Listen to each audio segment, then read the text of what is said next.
ဒီနေ့မှာတော့ကျွန်တော်Telegram ကောက်တွေဖွင့်လို့ရတဲ့ဒီ Orange Carrier ကောက်မှာဘယ်လိုမျိုးနံပါတ်တွေထည့်ရမယ်ပြီးရင်ဘယ်လိုမျိုး Telegram ကောက်ကိုဖွင့်ရမယ်ဆိုတာကိုကျွန်တော်အစဉ်စဉ်ပြပေးပါမယ်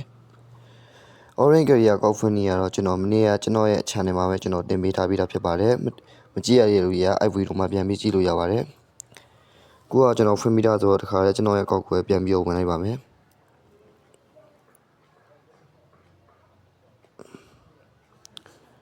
ဒီအပေါ်မှာ email နဲ့ password ထည့်ပြီးကျွန်တော်တို့ sign in နေလိုက်ရင်ကျွန်တော်တို့ဒီအကောင့်ထဲကိုတစ်ခါလေးဝင်ပါတယ်ဒီမှာဝင်သွားပြီဆိုရင်ဒီအပေါ်တောင်းသားလေးရမြတ်တုံးချောင်းလေးနဲ့ဥစားကိုနှိပ်ရမှာပါ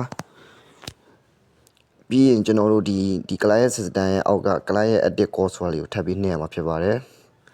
ပြီးရင်ဒီညမှာ chat box ပုံစံလေးရှိပါတယ်အဲဒါလေးကိုကျွန်တော်တစ်ချက်နှိပ်လိုက်ပါမယ်ပြီးရင်ဒီညလေးမှာ n number ဆိုတာလေးရှိပါတယ်ဒီ n number လေးကိုတစ်ချက်နှိပ်မယ်ပြီးရင်ဒီနားမှာကကျွန်တော်တို့ activate ဖြစ်တဲ့ဥစားကိုထည့်ရမှာပါအဲဒီတော့ကျွန်တော်ဒီ activate ဖြစ်တဲ့ဥစားတော့ကျွန်တော်ရဲ့ channel မှာတင်ထားပါတယ်မ join လေးလို့ရကျွန်တော်ရဲ့ channel ကို join တာပါကျွန်တော် comment မှာချပေးထားပါမယ်ဒီမှာဆိုရင်ကျွန်တော် Mali Mobile 10ဒီway မှာဆိုရင်ကျွန်တော်တို့ active ဖြစ်ပါတယ်ဒီမှာကုတ်ကြဒီမှာဒီ Telegram မှာဖွင့်လို့မို့ကုတ်တောင်းနေဆိုရင်ဒီ Orange Carrier မှာကုတ်ကြမှာဖြစ်ပါတယ်ဒီမှာ sorry ပါကျွန်တော် Orange Carrier ပြန်ပြီး refresh လုပ်ပါမယ်ဒီမှာပြီးဆိုရင်ကျွန်တော်နှစ်ပတ်ပြန်အပ်မယ်ပေါ့နော်ဒီမှာအဲ့နှစ်ပတ်ကိုပြန်ပြီးနှိပ်မယ်ပြီးရင်အစားကကျွန်တော် copy ယူထားတဲ့ဥစားလေးကိုပြန်ပြီးနှိပ်လိုက်ပါမယ်ပြီးရင်အပ်ကိုနှိပ်လိုက်ပါမယ်ဒီ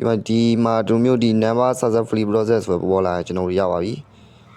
အဲဆိုရင်ကျွန်တော်တို့ဒီ Orange Carrier ကို refresh ပြန်လုပ်လိုက်ပါမယ်ဒီမှာဆိုရင်ဒီအောက်နားလေးကဒီ Mali Mobile 10ဆိုလေးကိုကျွန်တော်နှိပ်လိုက်ပါမယ်ဒီမှာဆိုရင်ကျွန်တော်တို့နံပါတ်တွေရပါပြီဒီနံပါတ်တွေနဲ့ကျွန်တော်တို့Telegram ဖွင့်ပေးရမှာပါဒီမှာဆိုရင်ဒီမှာနံပါတ်တွေကျွန်တော်အများကြီးပဲပေါ့နော်အဲ့တော့ကျွန်တော်ဒီထဲကနံပါတ်တစ်ခုကို copy ယူလိုက်မယ်ပြီးရင်ကျွန်တော်ရဲ့ဒီ Telegram အိတ်ထဲမှာဖွင့်ရမယ်ပေါ့နော်ဘာလို့ဆိုတော့ Telegram အိတ်ကပို့ပြီးတော့သုံးလို့ဆင်ပြေပါတယ်ဒီမှာက3ကောက်ထပ်ပို့ပြီးထားလို့ရပါတယ်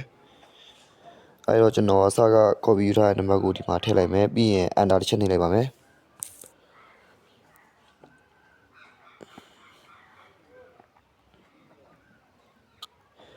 ဒီနေရာမှာကကျွန်တော်တို့ Gmail ထည့်ပေးမှာပါအဲ့တော့ကျွန်တော်အရင်ဆုံး Gmail ထည့်လိုက်ပါမယ်ဒီလိုမျိုးပေါ်လာဆိုရင်ကျွန်တော်တို့ရဲ့ဒီ Gmail ထဲမှာကုတ်ကြမှာပါဒီမှာဆိုရင်ကုတ်ကြလာပါပြီဒီမှာ633211ဆိုရတာပါ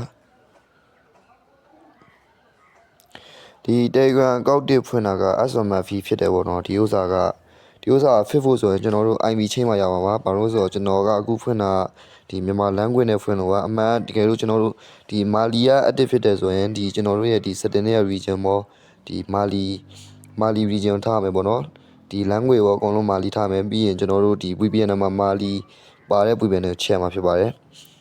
တကယ်လို့ဒီ Mali ကဒီရှားပါပါတယ်ဒီ VPN ထဲမှာကျွန်တော်မတွေ့ပါဘူးညလုံးကျွန်တော်ရှာလည်းမတွေ့ပါဘူး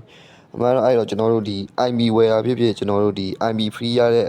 APP ဖြစ်ဖြစ် UB ရော IB ထည့်ပြီးတော့ရင်တော့အဆင်ပြေပါတယ်